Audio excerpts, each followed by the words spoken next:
Good morning everyone. आज हम पढ़ेंगे क्लास 11 का एक इम्पॉर्टेंट टॉपिक जिसका नाम है बिजनेस सर्विसेज।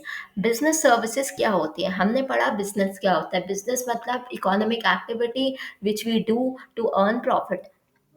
तो बिजनेस सर्विसेज क्या है? सर्विसेज का मतलब होता है कोई भी ऐसी एक्टिविटीज जो हम करते हैं ताकि हम बिजनेस को सपोर्ट करें, उसकी स्मूथ फंक्शनिंग में हेल्प करें। तो ये वो एक्टिविटीज हैं जो फैसिलिटेट करती हैं smooth functioning of the business, उसके प्रोडक्शन में, डिस्ट्रीब्यूशन में, एक्सचेंज में एंड अदर सर्विसेज में हेल्प करती हैं। ये प्रोडक्शन में डायरेक्टली नहीं, इनडायरेक्टली इन्वॉल्व होती है और इकोनॉमिक ग्रोथ में कंट्रीब्यूट करती हैं। बिजनेस का मतलब समझ आता है। सर्विसेज का मतलब क्या है? सर्विसेज का मतलब इनटैंजिबल, मतलब जिसे आप छू नहीं सकते, ऐसी इकोनॉमिक एक्टिविटी जो ह्यूमन की वांट को सेटिस्फाई करती है without transferring the ownership. Ownership transfer नहीं होती लेकिन फिर भी आपकी जो ह्यूमन की वांट्स है वो सेटिस्फाई हो जाती है, जैसे कि banking, insurance, transportation, warehousing, communication, postal etcetera. Characteristics क्या है सर्विसेज के? पहला कैरेक्टरिस्टिक है इंटैंजिबिलिटी। सर्विसेज इंटैंजिबल होती हैं। सर्विसेज को आप टच नहीं कर सकते, देख नहीं सकते, स्टोर नहीं कर सकते। ये एक्सपीरियंस्ड होती हैं रादर देन प्रोसेस। इन्हें आप एक्सपीरियंस कर सकते हो, प्रोसेस नहीं कर सकते। दूसरी है कंसिस्टेंसी। इसको हम वेरिएबिलिटी कहते हैं। जो सर्विस की क्वालिटी है वो डिपेंड करती है सर्विस प्रोवाइडर पे कि सर्विस प्रोवाइडर कैसी सर्विसेज प्रोवाइड कर रहा है और किस सिचुएशन में प्रोवाइड कर रहा है। फिर आता है इंसेपरेबिलिटी। इंसेपरेबिलिटी का मतलब है कि जो प्रोडक्शन और कंजम्पशन है सर्विसेज का वो एक साथ होता है। ऐसा थोड़ी है जैसे कि गुड्स गुड्स प्रोड्यूस कहीं हुआ है, कंज्यूम कहीं हुआ है, लेकिन सर्विसेज प्रोड्यूस भी वहीं होती है और कंजम्पशन भी वहीं होता है। फिर आता है इन्वेंट्री, पेरिशेबिलिटी। सर्विसेज को आप फ्यूचर के लिए स्टोर नहीं कर सकते। एक अनयूज्ड सर्विस अपॉर्चुनिटी एक परमानेंट लॉस मानी जाती है। ठीक है। फिर आता है types of services. Types of services में ब्रॉडली क्लासिफाइड है banking, insurance, transportation, warehousing, communication. और जो सीबीएसई का सिलेबस है वो बैंकिंग, इंश्योरेंस और पोस्टल सर्विस को फोकस में रखता है। तो बैंकिंग सर्विसेज क्या है? बैंक का मतलब क्या होता है? बैंक का मतलब एक ऐसा फाइनेंशियल इंस्टीट्यूशन जो एक्सेप्ट करता है डिपॉजिट पब्लिक से और लोन प्रोवाइड करता है पब्लिक को, और वेरियस सर्विसेज जैसे कि फाइनेंशियल सर्विसेज भी प्रोवाइड करता है। जो बैंक है वो एक फाइनेंशियल इंटरमीडियरी की तरह काम करता है जो आपके सेविंग्स को मोबिलाइज करता है और आपको क्रेडिट प्रोवाइड करता है। ये डेफिनेशन आपकी इकोनॉमिक्स में भी काम आ सकती है। बैंक जो होते हैं उनके फंक्शन दो टाइप के हैं। एक प्राइमरी फंक्शन है। प्राइमरी फंक्शन मतलब acceptance of deposit. Bank deposit accept करता है कस्टमर से डिफरेंट फॉर्म्स में। फर्स्ट फॉर्म है टाइप्स ऑफ डिपॉजिट का, फर्स्ट फॉर्म है सेविंग अकाउंट, देन आता है करंट अकाउंट, देन आता है एफडी अकाउंट, देन आता है रिकरिंग डिपॉजिट अकाउंट जिसे हम आरडी अकाउंट भी कहते हैं। ठीक है।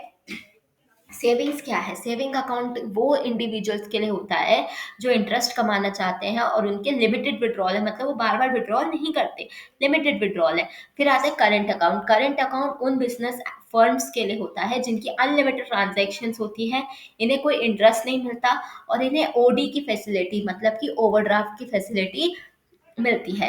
फिर आता है एफडी अकाउंट। एफडी अकाउंट में मनी डिपॉजिट किया जाता है एक फिक्स्ड पीरियड के लिए हायर रेट ऑफ इंटरेस्ट पे।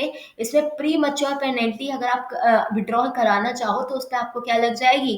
पेनल्टी लग जाएगी। और आता है रिकरिंग डिपॉजिट अकाउंट जिसे आरडी अकाउंट कहते हैं।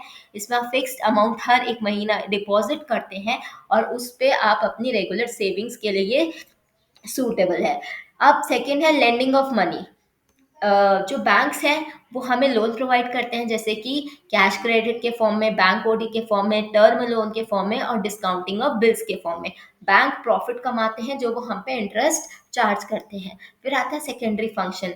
एजेंसी की तरह फंक्शन करता है बैंक, कस्टमर के बिहाफ पे एजेंट बन के काम करता है, जैसे कि कलेक्शन कर लेना चेक का, कलेक्शन डिविडेंड का, यूटिलिटी बिल्स के पेमेंट करना, purchase and sales of security या फिर इंटरेस्ट का कलेक्शन करना। जर्नल यूटिलिटी फंक्शंस क्या है? एटीएम की फैसिलिटी मिलती है आपको, लॉकर की, डिमांड ड्राफ्ट की, traveller cheque, foreign exchange, internet banking, mobile banking, credit card, debit card. अब आता है ई बैंकिंग। ई बैंकिंग का मतलब बैंकिंग सर्विसेज इलेक्ट्रॉनिक चैनल्स के थ्रू प्रोवाइड करना जिसमें आपको बैंक जाने की ज़रूरत ना पड़े। इसे हम इंटरनेट बैंकिंग या ऑनलाइन बैंकिंग कहते हैं। इसके फीचर्स हैं, ये 24/7 अवेलेबल होता है, इसमें ट्रांजैक्शन क्विक है, कन्वीनियंट है, पेपरलेस ट्रांजैक्शन होती हैं, कॉस्ट इफेक्टिव है और कहीं से भी एक्सेस किया जा सकता है। फिर आते हैं टाइप्स ऑफ ई बैंकिंग। एक होता है इंटरनेट बैंकिंग जो हम बैंक की वेबसाइट से करते हैं। फिर होता है मोबाइल बैंकिंग जो हम मोबाइल एप्लीकेशन से करते हैं, जैसे कि एसबीआई का योनो ऐप।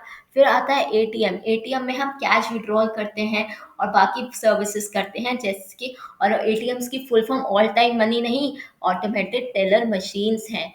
ठीक है। यूपीआई, यूपीआई की फुल फॉर्म है यूनिफाइड पेमेंट इंटरफेस। यूपीआई तो आजकल के ज़माने में सबको पता है, स्कैन करो या नंबर पे पेमेंट करो। एनईएफटी, एनईएफटी का मतलब होता है इलेक्ट्रॉनिक ट्रांसफर ऑफ फंड्स, जिसमें कोई मिनिमम ट्रांजैक्शन की लिमिट नहीं होती। ठीक है। और आरटीजीएस की फुल फॉर्म है real time transfers cross settlement, real time cross settlement. इसमें रियल टाइम ट्रांसफर होता है हाई वैल्यू फंड्स का। आईएमपीएस में इमीडिएट ट्रांसफर होता है पैसों का, कि साल में कभी भी। अब ई बैंकिंग के एडवांटेजेस पूछे जाते हैं, तो एक टाइम सेविंग है, 24/7 अवेलेबल है। फ्रेश फास्टर फंड ट्रांसफर हो सकता है इसमें। ठीक है, आपके फंड जो है वो फास्ट ट्रांसफर होते हैं।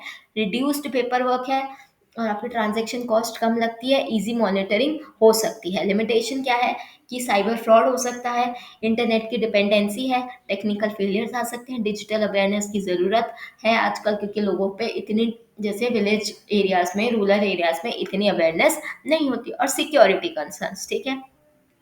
इंश्योरेंस क्या है? इंश्योरेंस एक कॉन्ट्रैक्ट होता है जिसपे इंश्योरेंस कंपनी एग्री करती है, इंश्योरर जो है वो एग्री करता है इंश्योरी को, कि मैं आपको पैसा दूंगा अगर आपको फ्यूचर में कोई लॉस होगा, लेकिन आपको मुझे प्रीमियम देना पड़ेगा।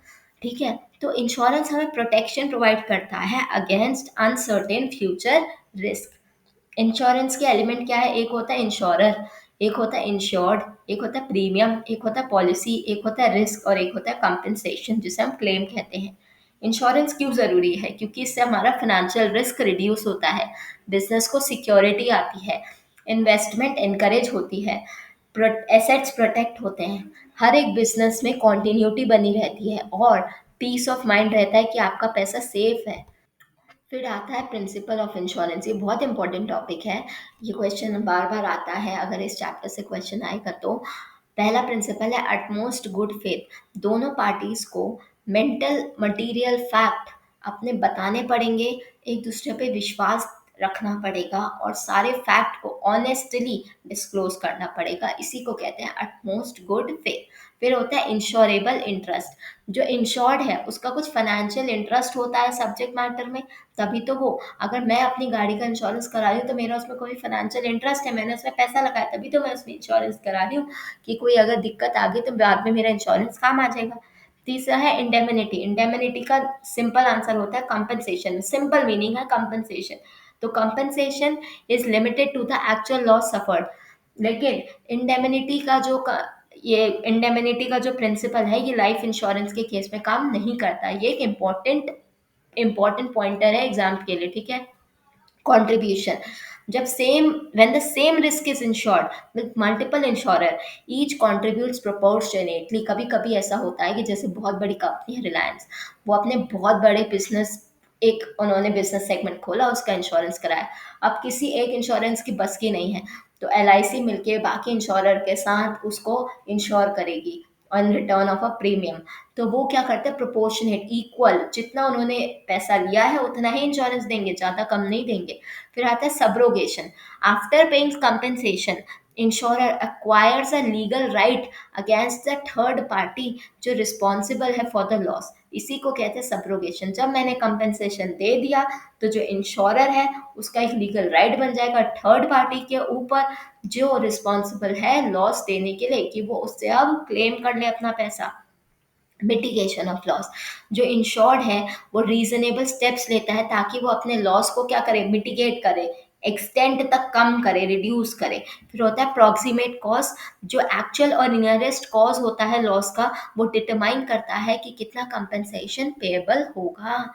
फिर आते हैं टाइप्स ऑफ इंश्योरेंस। पहला आता है लाइफ इंश्योरेंस। लाइफ इंश्योरेंस के केस में कॉन्सेप्ट ऑफ इंडेमिनिटी नहीं लगता। लाइफ इंश्योरेंस हमें फाइनेंशियल प्रोटेक्शन प्रोवाइड करता है against the risk of death, और ये ऑल्सो सफ़र करता है मैच्योरिटी बेनिफिट से। लाइफ इंश्योरेंस में मैच्योरिटी बेनिफिट्स होते हैं। ये एक लॉन्ग टर्म का कॉन्ट्रैक्ट होता है, इसमें आपकी सेविंग एंड प्रोटेक्शन होती है, इसमें इंडेमनिटी नहीं होती। फिर आता है फायर इंश्योरेंस, ये हमें प्रोटेक्शन देता है against losses caused by fire and related risk. इसमें प्रॉपर्टी कवर होती है, इंडेमनिटी का कॉन्सेप्ट होता है और यूजुअली 1 साल की पॉलिसी होती है, फिर आपको इसे रिन्यू कराना पड़ता है। मरीन इंश्योरेंस, ये हमें प्रोटेक्शन प्रोवाइड करती है against the risk arising during marine transportation. जो याcht होती हैं, शिप्स होती हैं, बोट्स होती हैं, वो भी अपना इंश्योरेंस कराती हैं, तो इसमें शिप, कार्गो, फ्रेट ये सब कवर होते हैं। फिर आता है पोस्टल सर्विसेज। पोस्टल सर्विसेज क्या है? ये कम्युनिकेट के लिए, कम्युनिकेशन और लॉजिस्टिक्स के लिए हेल्प करते हैं इंडिविजुअल और बिजनेस का, ठीक है। फिर आता है मेजर पोस्टल सर्विसेज, एक होता है स्पीड पोस्ट, ये सबसे फास्ट और टाइम बाउंड्स डिलीवरी करता है। फिर आता है रजिस्टर्ड पोस्ट, ये सिक्योर डिलीवरी करता है with the proof of posting and receipt, इसमें प्रूफ होता है कि किसने पोस्ट किया और कौन रिसीप्ट कर रहा है। फिर आता है पार्सल रिसीव सर्विसेज, ये transportation of goods and packages, ये किसको नहीं पता, आजकल सबके पार्सल्स आ रहे हैं अमेजोन फ्लिपकार्ट से। फिर आता है मनी ऑर्डर, मनी ऑर्डर में ट्रांसफर होता है मनी का थ्रू पोस्टल नेटवर्क। फिर आता है पोस्टल लाइफ इंश्योरेंस, ये इंश्योरेंस सर्विसेज है जो इंडियन पोस्ट प्रोवाइड करती है। फिर आता है रिटेल सर्विसेज, बिल पेमेंट की, बैंकिंग की, असिस्टेंस, ट्रांसपोर्ट सर्विसेज और अदर पब्लिक यूटिलिटी सर्विसेज आपकी रिटेल सर्विसेज के अंदर आ जाती है। अब ये डिफरेंस है बिटवीन बैंकिंग एंड इंश्योरेंस। तो बैंकिंग एक्सेप्ट करता है डिपॉजिट, इंश्योरेंस डिपॉजिट रिस्क को कवर करता है। बैंकिंग लोन्स प्रोवाइड करता है, इंश्योरेंस फाइनेंशियल कंपनसेशन प्रोवाइड करता है। बैंकिंग इंटरेस्ट कमाता है और इंश्योरेंस प्रीमियम कमाता है। बैंकिंग सेविंग्स को प्रमोट करता है और इंश्योरेंस जो है वो प्रोवाइड करता है फाइनेंशियल सिक्योरिटी। अब मैंने कुछ इंपॉर्टेंट आपके एग्जाम टॉपिक्स लिखे हैं, इनको आपको अच्छे से एग्ज़ाम के लिए प्रिपेयर कर लेना है, इनका स्क्रीनशॉट ले लो।